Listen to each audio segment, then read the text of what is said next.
కులాలు మతాల మధ్య చిచ్చు పెట్టి రాజకీయ లబ్ధి పొందడం వైసీపీ అధ్యక్షుడు వైఎస్ జగన్మోహన్ రెడ్డి డిఎన్ఏలోనే ఉందని కాకినాడ జిల్లా జనసేన పార్టీ అధ్యక్షుడు డీసీసీబీ చైర్మన్ తుమ్మల రామస్వామి బాబు తీవ్రంగా విమర్శించారు. కాకినాడ కాస్మోపాలిటన్ క్లబ్లో నిర్వహించిన మీడియా సమావేశంలో తుమ్మల రామస్వామి బాబు మాట్లాడుతూ కాపు సమాజం పేరుతో సమావేశాలు నిర్వహించి జనసేన పార్టీ అధినేత రాష్ట్ర ఉప ముఖ్యమంత్రి పవన్ కళ్యాణ్పై విమర్శలు చేయటం వైసీపీ నాయకుల రాజకీయ దివాళా కోరుతనానికి నిదర్శనమన్నారు.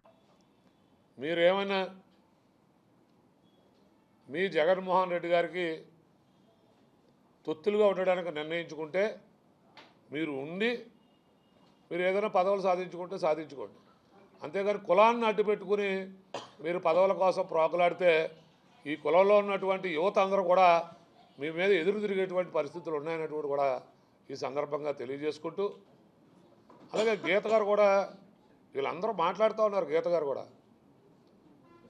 నానాజీ గారు అలా మాట్లాడటం తప్పు అంటున్నారు. మరి ఆ రోజు రెడ్డి గారు ఇక్కడ కాపు యువకులని మాట్లాడినప్పుడు మీ పక్కన మీరు నుంచున్నప్పుడు మరి పవన్ కళ్యాణ్ గారు ఇంట్లో వాళ్ళని, చంద్రబాబు నాయుడు గారు ఇంట్లో వాళ్ళని ఆ రోజు అమ్మనాభూతులు తిడితే ఆ రోజు మీరు ఎందుకు ఖండించలేదని కూడా ఈ సందర్భంగా అడగదలుచుకున్నా ఉన్నా. ఎందుకంటే గీత గారు మరి ఈరోజు అయినా కాడికి కాపు యువత కోసం ఆలోచన చేసి మీరందరూ జగన్మోహన్ రెడ్డితో ఒక మాట ఇప్పించండి. నేను కాపులకి రిజర్వేషన్ ఇస్తారని ఆయనతో ఒక మాట ఇప్పించిన తర్వాత మీరందరూ ఇటువంటి సమావేశాలు ఏర్పాటు చేయండి.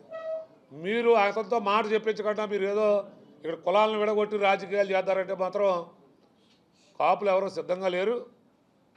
ఈరోజు పవన్ కళ్యాణ్ గారికి, జనసేన పార్టీకి అన్ని కులాల వారి మద్దతు లభిస్తూ ఉంది. ముఖ్యంగా మత్స్యకారు సోదరులు కానీ, చెట్టుబల్లి సోదరులు కానీ, బీసీ వర్గాలన్నీ కూడా ఈరోజు పవన్ కళ్యాణ్ గారికి దగ్గరవుతూ ఉన్నాయి. అలాగే ఏదైతే ఎస్సీ సోదరులు ఉన్నారో ఎస్సీ సోదరులు కూడా ఈరోజు పవన్ కళ్యాణ్ గారిని హక్కును చేర్చుకుంటూ ఉన్నారు. ఎందుకంటే నన్ను కులానికి అంటగట్టొద్దని నేను పదే పదే చెప్తుంటే మళ్ళీ ఆ కులం రొచ్చులోకి లాగాలనేటువంటిది ఈ వైసీపీ నాయకుల యొక్క, ఎందుకంటే ఉన్న కులాలని పవన్ కళ్యాణ్ గారికి దూరం చేయాలనేటువంటి ఒక కుట్ర జరుగుతూ ఉంది. ఆ కుట్రలో పడ్డానికి కాపు యువత కానీ, కాపు మహిళలు కూడా, మరీ ముఖ్యంగా కాపు మహిళలకి ఈ సందర్భంగా కూడా వారికి చేతిలో దండం పెట్టాలి.